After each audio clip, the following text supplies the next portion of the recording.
There is a machine that costs more than a wide-body airliner, weighs as much as 2 city buses, and ships to its buyer in 40 crates aboard 3 cargo planes. Only one company on earth knows how to build it.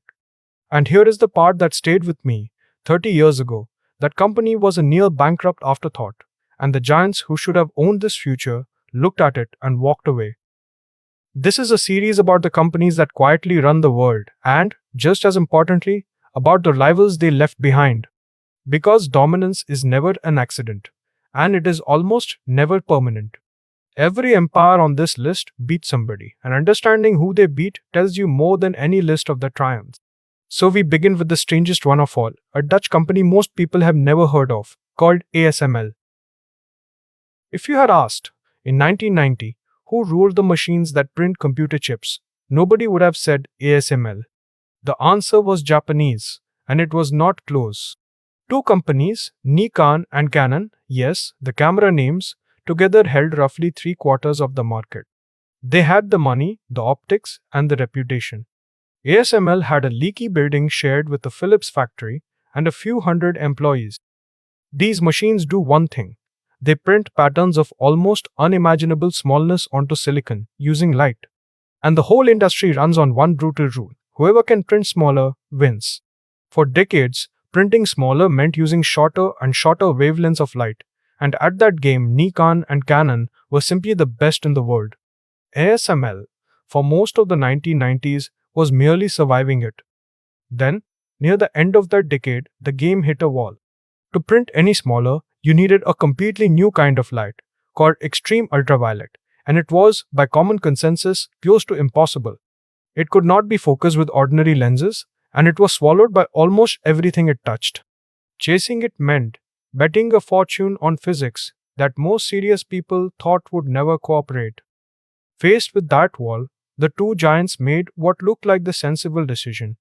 They weighed the cost, the risk, and the decades of work with no guarantee at the end, and they mostly stepped back.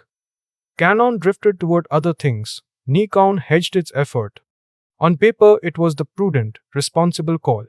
It also turned out to be the single most expensive act of caution in the history of technology.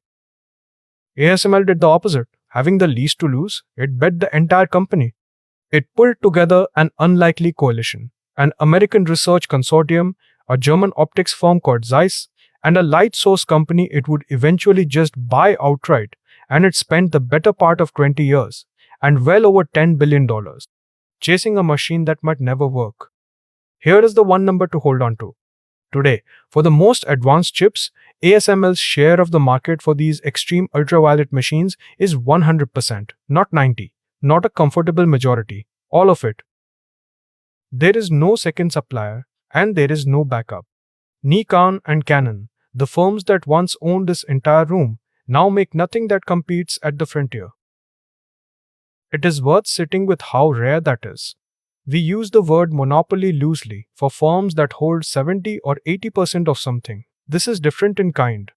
Every leading edge chip in the world, in your phone, in every data center, training artificial intelligence, in the guidance system of a missile, begins its life inside a machine that exactly one company on the planet can make.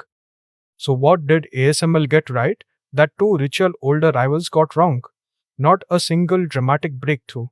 That is the myth we tell about invention, and it is mostly false. What ASML got right was patience and partnership.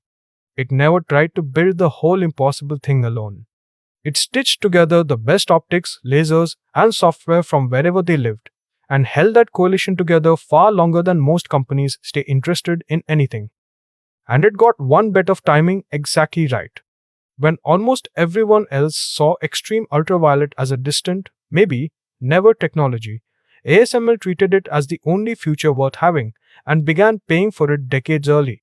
By the time the industry genuinely could not advance without it, ASML was simply the only one who had done the waiting. Now, to be fair to the giants it beat, their caution was not stupidity. This technology genuinely might have failed, and for years it looked like it had. Fortunes were spent on machines that printed nothing usable. Had the physics broken the other way, we would tell this today as a story about reckless Dutch gamblers who bankrupted a company chasing light that never came. History is generous to the bet that happens to pay off. Which brings the uncomfortable question this series keeps circling.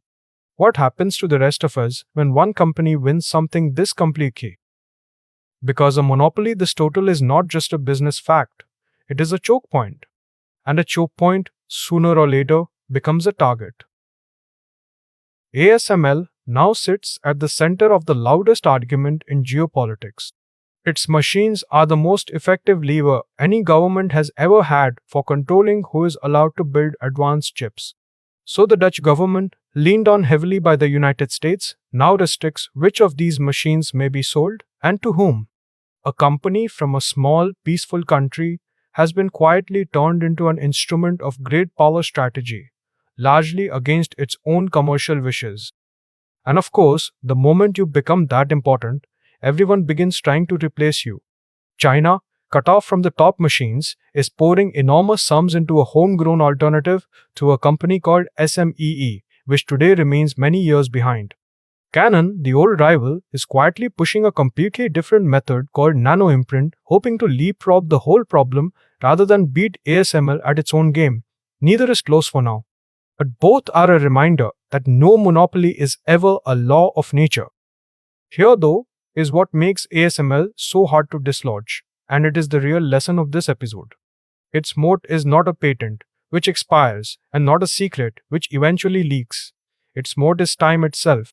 4 decades of accumulated, mostly unwritten knowledge spread across thousands of engineers and hundreds of suppliers that cannot be bought or stolen or hurried.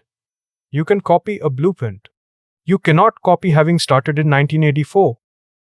So the honest answer to why this obscure company runs a hidden corner of the world is not that it was the smartest in the room. It is that it was the most patient in an industry where everyone else wanted the payoff sooner. And the giants it beat, Nikon and Canon, are still enormous, still profitable, still making the excellent cameras many of you carry in your pockets. They did not fail. They simply declined one particular bet at one particular moment, and that quiet decision rearranged the map of the modern world. That is the pattern we will meet again and again on this list. The companies that run the world rarely won by being the largest. They won by seeing one thing clearly, a little earlier than everyone else, and refusing to let go of it long after the sensible people had moved on. ASML just did it in the most extreme way anyone ever has, betting its whole existence on a kind of light that did not yet exist. So the next time somebody tells you the future belongs to the fastest, remember the quiet Dutch company that won it, instead, by being the only one willing to wait.